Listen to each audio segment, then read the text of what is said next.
If you're thinking about moving abroad, but you're letting YouTube decide what you worry about, this might save you years. And I'm serious about that. Years. Because one of the biggest mistakes I see future expats make, it's not picking the wrong country, it's getting pulled into the wrong lane of thinking. There are thousands of videos out there right now telling you what to panic about, what to celebrate, and what to be outraged over. What's over and what's the future? And if you're not careful, you start reacting to everything. We're talking every visa rumor, every headline, every emotional story. And slowly, without realizing it, you stop planning and you start consuming. And those are not the same thing. Planning, it's deliberate. Consumption is reactive. And when you're talking about uprooting your life, reactive thinking actually can be dangerous. Now, here's something I've learned from being in this space for years. Most people don't fail abroad because they picked the wrong country. Look, they fail because they never stabilized themselves before they left. And that's what everybody's not willing to admit, but it's true. Moving abroad, it doesn't fix a person's instability. It amplifies it. So, if your finances, if they're fragile, they're going to be fragile overseas. If your mindset, it's chaotic, it's going to be chaotic in a different time zone. And if your health is neglected, now guess what? Changing your geography, it's not going to fix that. That is why I always come back to the same three anchors. And those are your health, your wealth, and your mindset. What you should work on before you move abroad. Not because it sounds nice, but because those are foundational. And when I see people spiraling about every new expat headline, I think to myself, you're drifting into the wrong lane. Now let me explain what I mean by these lanes. There's the emotional lane, okay? That's where the algorithm wants you. It's fast, it's reactive, and it's fueled by outrage or excitement. That lane, it feels productive. It feels like you're staying informed. But psychologically, it keeps your nervous system elevated. And elevated people, they don't usually make stable decisions. Then there's the grounded lane. It's slower, quieter. It asks the boring questions like, you know what? What's my burn rate? What happens if the exchange rate shifts 15%? What does healthcare actually look like? Not just cost, but access. If I don't like it, can I reverse this decision? Now, that lane, it doesn't trend, but I'm telling you, it works. And the truth is, most people never consciously choose which lane they're in because they just slide into it.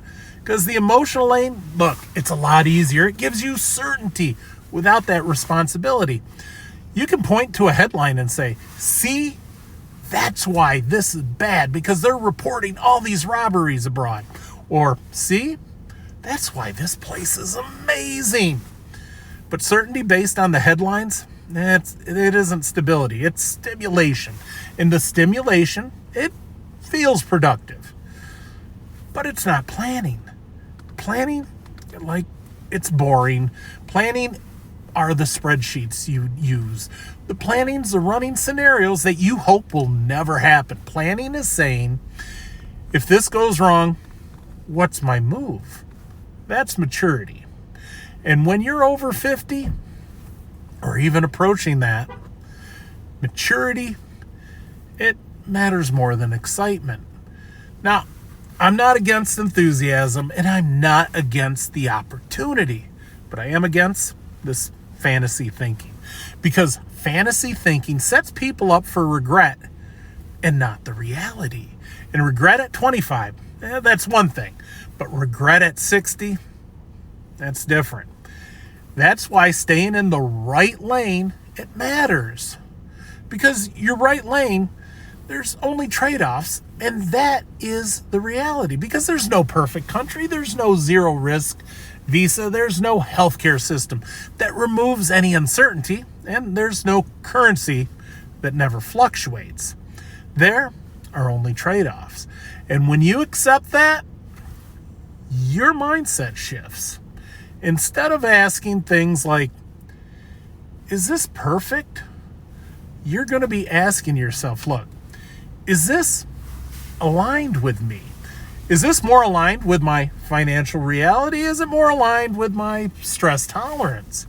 Is this more aligned with how I want to age? They're better questions. And better questions, they're going to produce better decisions. I think one of the most overlooked psychological traps in this space, it's outsourcing your thinking. Now, that's easy to do because you watch somebody that's confident on camera. You see strong opinions. You see certainty.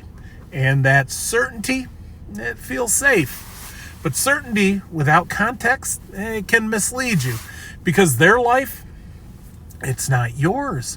Their income isn't your income. Their health isn't your health.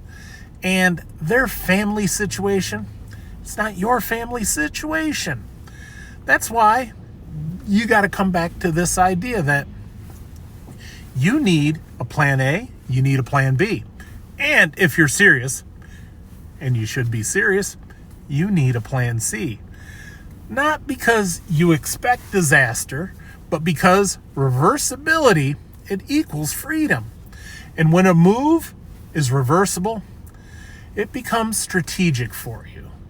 When a move is irreversible, now it becomes emotional. And emotional moves are the ones people regret the most.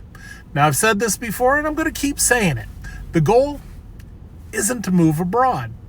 The goal is to increase your odds of a stable and fulfilling life. Now, sometimes that involves geography, and of course, sometimes it doesn't. But geography, that is a lever, and the lever requires the understanding to use it. They're not magic buttons, so when you're watching expat content, ask yourself this simple question. Is it helping me think, or is it helping me feel? Now, there's nothing wrong with feeling inspired. But inspiration without structure, that's going to be short-lived. Structure is what carries you through the boring months. Because you know what, there's going to be a lot of time for the paperwork, the adjustments, the unexpected costs. And that's where most people either get stabilized or they're going to unravel. And the ones who stabilize, they stay in the right lane early. They did the exploratory trips. They ran their numbers honestly. They didn't sell everything impulsively. They built optionality instead of just burning the bridges. That's the difference. And if this channel does anything for you, I want it to reinforce the grounded lane. Not being louder than the rest, not more dramatic than some, just clearer. Because that clarity, for you, it will compound. And when you're making a move this big, clarity is worth more than all the excitement. And if you're serious about this path, stay in the lane that's going to increase your odds, not the lane that's going to increase your adrenaline. Because let's face it, that adrenaline fades. Stability, thankfully, lasts. In this stage of life that we're in, hey, stability, it's very underrated. That's what we focus on here. It's not the fantasy and it's not the fear. It's just better alignment for you. And that alignment over time is what actually changes your life. So, if you like this type of video and content, you know what? Like the video itself and subscribe, because if you do, this is going to help others be able to find this content and hopefully help them too. So anyway, take care. and I'll see you in the next one.